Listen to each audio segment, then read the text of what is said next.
warahmatullahi wabarakatuh. Welcome to class 10.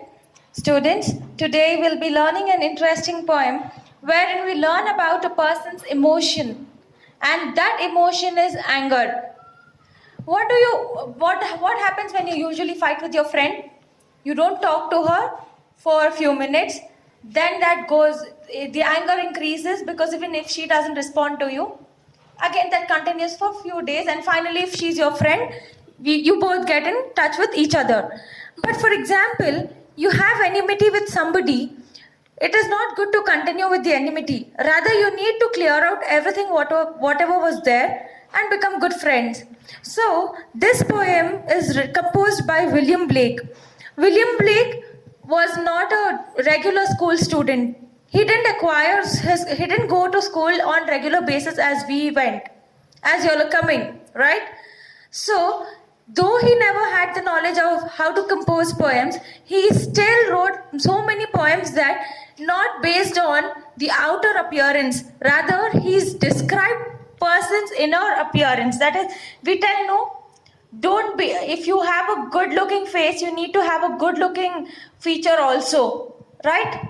So here, the poet is also giving us a clear description about a person, about a person's feelings towards his friend and towards his enemy. And the name of the poem is A Poison Tree. Why do you think a poet has written the poem's name as a poison tree?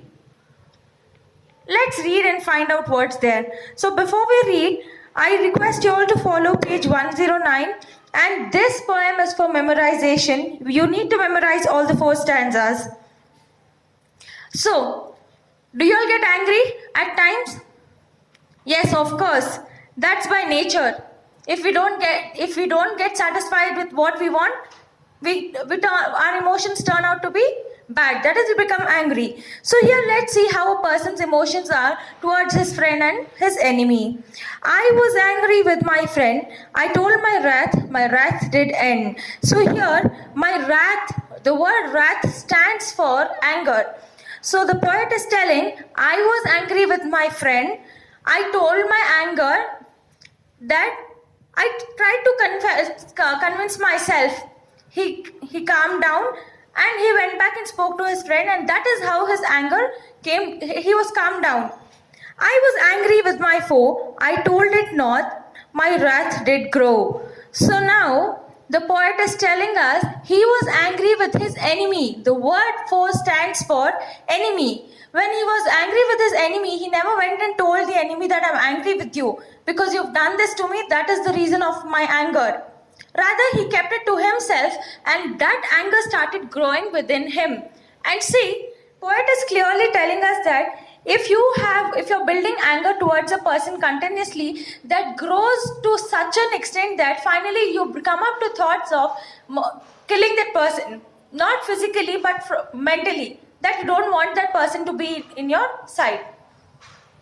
And I watered in fears, night and morning with my tears. So the poet is telling, how did that anger grow? He started nourishing the anger by crying day and night.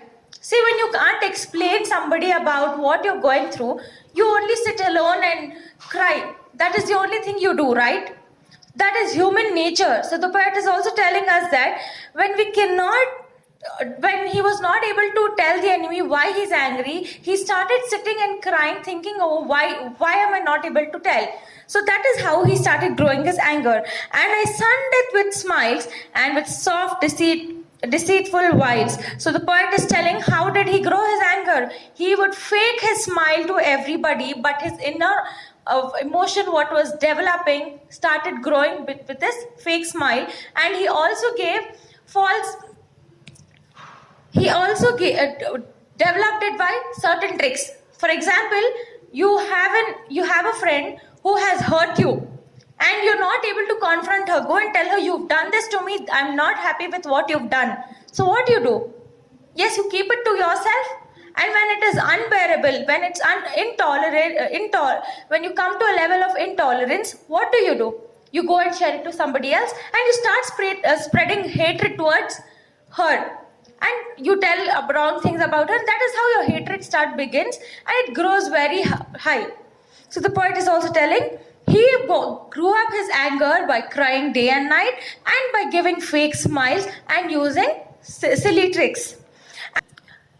Here he also tells us that he had the fear to go and confront the enemy, to go and tell, see, I'm angry with you. That is the other reason for his growth of anger. And it grew both day and night till it bore an apple bright. What is the poet telling us? The anger grew simultaneously, both day and night. It was continuously increasing for 24 hours every day. Till it bore an apple bright, in the sense, till it came to level of tolerance. And my foe beheld it shine, and he knew that it was mine. So here the poet is telling, finally his enemy got to know that he is very angry, and the reason for his anger is the person who got to know, that is his enemy. Here the poet is comparing his anger to a tree. How? The very first thing is the seed. The very beginning, initial stages of anger is the seed. And how did he spend his day and night? By watering, crying. So when he started crying, it is a metaphor which is compared to watering a plant. So his tears were watered to the seed, wherein the seed turned up to be a huge tree, and finally it had a fresh fruit. And when the enemy got to saw the fruit, it understood that it is this person's tree. And into my garden stole, when the night had veiled the pole. In the morning glad I see my foe outstretched beneath the tree. Since we read in the previous stanzas that the anger is compared to the tree, the poet is telling that when the tree has finally the tree is bearing a good fruit, the next morning when he comes to visit the tree, he finds that the fruit has fallen down to the ground. It's no more. This means that his enemy got to know about his anger, and they finally had no relationship. This means that the anger between the enemy and the poet came to such an extent that they couldn't become friends anymore. So from this poem we learn that if somebody hurts you, or if somebody does wrong to you,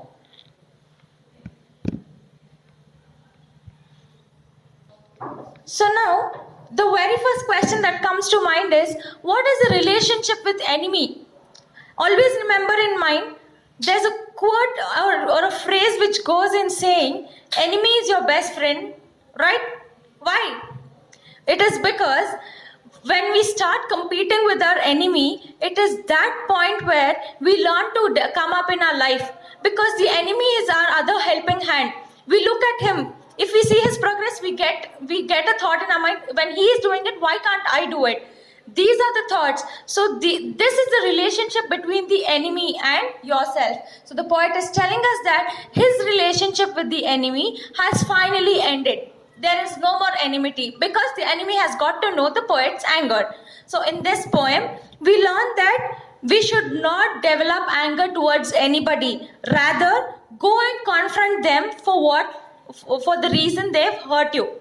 Go and just clear it off, because when we start growing anger towards them, that anger will bring a bad negative thought to your mind, and you will never bring back that person in your life.